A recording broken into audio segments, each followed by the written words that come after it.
We're going to be looking into the incredible arrogance, the chutzpah, whatever you want to call it, the daring of Al Gore and his long history of con artist behavior, saying that he is the Earth's savior, the inventor of the internet, and we're all dead if we don't pay him money.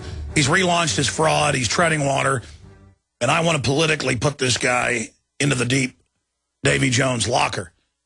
Right now, let's go to Nathan in Texas. Dilling Poll's coming up in the next break to talk about ManBearPig. Nathan, you're on the air. Welcome. Hey, can you hear me? Yes, sir. Don't talk bad about okay. ManBearPig. Yeah. I just wanted to say, when you said that Ron Paul injects issues into the whole debate, you weren't kidding, because with that whole Gardasil thing, I mean, Ron Paul just threw that out there, and now it's become like a huge topic in the debates. And I wanted to say on that note that Rick Perry, by attending Bilderberg, which is admitted, if you go to Wikipedia, there's a Bilderberg attendee list, and Rick Perry is the only governor listed as a Bilderberg attendee in 2006 or 2007. And so, I mean, wouldn't that be evidence? Because the Logan Act, doesn't that say that you are not allowed as anybody? Yes, Hillary Clinton got hit for, what, $350,000 for the Logan Act. Yeah. And so, I mean, couldn't we, you know, if Ron Paul maybe mentioned that, I mean, that's evidence right there. I mean, plus, isn't that pretty much admitted? Couldn't we go after him for that and kind of... No, I agree. He should say, Rick, why did you go to the super secret globalist world government Bilderberg group meeting? And that would be dynamite, because then Rick wouldn't deny it, and the media would be like, well, we say this doesn't exist. That is a devastating idea. Listen, I know, as I've talked to him on air, I know Lou Rockwell and other people that advise Ron Paul. And Ron Paul's smarter than a lot of us, so he didn't need advising that the Gardasil was the thing to go after him. But I know, talking to Lou Rockwell, who used to be his chief of staff, that was what he was advising Ron, that's a big issue. And obviously, Ron, as a doctor, didn't need to be told that. He's criticized it from the start. But I think that's a good idea when folks run into Ron Paul on the campaign trail or wherever. At the next debate, Ron Paul ought to say, you know, there's a law. Hillary Clinton got in trouble for going to a private globalist corporate meeting where policy was set. And Bill Clinton went as well and got knighted by the establishment. You went to Bilderberg in 2007, Rick. Tell us about that. And tell us what you discussed, how to hand over our roads. If he did that, the media wouldn't know what to do, because Perry, I'll guarantee you, will say, I went, yes. Because Perry, when he went, he was one of the only people to ever tell the Dallas Morning News, and it was on News 8 Austin. He said, I'm going to Bilderberg, tell them about freedom. I won't tell them about our system over there. That's actually what he said. He leans back. I'm going over there. I'm John Wayne. I'm going to tell them how we do it. Well, whatever he told them, they liked it. And he came back, started handing over power plants and roads and forcibly inoculating. So we know he didn't convert them. He certainly got on the fast track then. And the media would be like a deer in the headlights, because then it would inject, what, Perry's going to secret meetings? I'm telling you, that's a great idea there, Bubba. Yep. And one other thing, I just want to give a shout-out for DallasForRonPaul.com. On September 10th, we went to the Dallas Federal Reserve, and there were about 30 to 40 of us out there waving signs. And I just want to say that in DallasForRonPaul.com, there was an article where the guy had written that there were actually, I didn't realize this when I was there, but there were two guys who had seen us when we were standing there waving the signs that were new to the Dallas area, and they actually stopped and joined us waving signs. And he made the point that when was the last time anybody did that for, you know, Mitt Romney or Rick Perry? Or No. It's spontaneous, and that's why if you're one person, you got to get out on the road, because it just all shows that we're the majority and that we're rising. Appreciate that call. James Dilling Poll, straight ahead. But yeah, no, Rick Perry supported carbon taxes. He's been a gun grabber, supports Hillary Care, loves Al Gore, was his chief of staff in Texas, forced inoculations. I mean, my goodness. I mean, what do you say to that? Coming up, Max Kaiser is going to be joining us to talk about the economy. Way before closures. Record. Big jump in jobless claims. Inflation rises. Billions in unemployment benefits paid in error.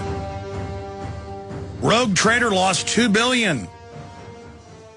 John Mack stepping down as the chairman of Morgan Stanley.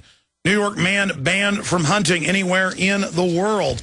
That's all part of these new global databases. When you go hunting, you go get a driver's license now, then you have to go swipe it to buy a fishing license, anything. They're now saying if you take home a fish that's a half-inch too small or too big, you're going to be banned globally. These are global databases, global government. That's all up at Infowars.com. It's also up at DrudgeReport.com. Salisbury man banned from hunting worldwide. A Salisbury resident has been banned from hunting anywhere in the world for 2 years as part of an agreement with federal authorities in Kentucky on charges that he illegally hunted and took wildlife from the state. He took a 14-point buck home.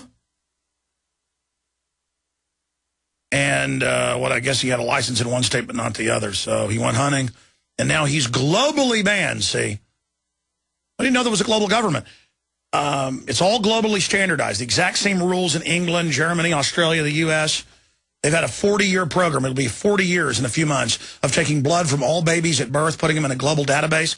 I told you about that 16 years ago. It's now been declassified in the last 2. I had sources inside government DNA database facilities. They tell you it's a blood test. It actually goes into a global UN system. Now all admitted. So jobless claims, inflation rise, manufacturing gets weaker. We're going to be talking about globalism. Everything is going according to their plan. And on top of all of that, I just mentioned this, but here's the article out of the Associated Press. Mortgage default warnings surge in August. Mortgage default warnings spiked in August, signaling potential new foreclosure wave. And right on time, Jordan is about to fall. The Israelis have pulled people out of their embassy, say it's hanging by a thread. They're about to vote for a Palestinian state, regardless of which side of that you're on. I'm neutral. I'm not in the ancient tribal warfare. I just want to end all the foreign aid and to stay out of it. Israel's got its 400 to 800 nukes threatening to nuke people. Some of the Arabs are saying we're going to overthrow you and drive you into the sea. This is a nightmare. And the big banks have been there helping trigger these revolutions, putting al-Qaeda in Libya, getting the ball rolling for a big world war, pulling in Russia and China as a distraction. Now, on top of all of this, Al Gore, the man who says he invented the internet, the man who said NAFTA and GATT would double our economy in 10 years, totally deindustrialized us, a man who has big palaces all over the place, but says you shouldn't be able to take a hot bath or have a light bulb or a regular toilet. Just like Prince Philip and Prince Charles lecturing everyone with their private trains and jets and all the rest of it. Lord Rothschild, you got to pay carbon taxes to him. Australians already are. But he's got private islands, dozens of planes, huge ships. This is the sickening joke. And he has rebranded himself with 24 hours of horse manure. 24 hours of con artistry being lectured by the obese Nelly that is Al Gore. He is so sick. He makes me want to throw up when I hear his voice. In fact, I've gotten where I cannot hear Al Gore's voice. I was on ManCow this morning, and we're going to James Dillingpole here in a minute, and they were playing Al Gore clips. And let me tell you something. I figured it out. His voice now drives me insane. You could torture me in a room playing his voice. The fakeness, how he loves everything he says is a lie. He loves conning people. Polar bears can't swim. The ice caps were already going to be all melted. So he's trying to relaunch his fraud. In Aspen, he said they're in deep trouble. On another show where he said go after deniers, be mean to them, they're like racist. Remember that a few weeks ago? Even the host said, yeah, even my liberal friends are laughing at me now. And I was like, it's all right. So he's gone from lecturing Congress and saying no scientist on Earth doesn't believe global warming's real and man-made and evil. You know, that all scientists agreed that he was right, to desperately scrabbling around going, there's fires, there's wind, scary, pay me money, pay me money, pay me money. You don't need me to tell you that humanity is in a deep crisis. Everyone can feel it. We know a tectonic struggle is now taking place between the forces of freedom and those who love darkness, bondage, and enslavement. Yes, my friends, evil is rising. But take heart. For every action, there is an equal and opposite reaction. Recently, New World Order operative Hillary Clinton admitted they're losing the info war. We are in an information war, and we are losing that war. The globalists are scared. They've overreached. The future of the info war is in your hands. Join PrisonPlanet.tv. Download the thousands of special video reports, ebooks, and more, and get them out to everyone you know. Continue to spread the word about the broadcast on YouTube, Facebook, Twitter, and every other globalist propaganda platform. We are going to use their system against them. The info war now goes into high gear.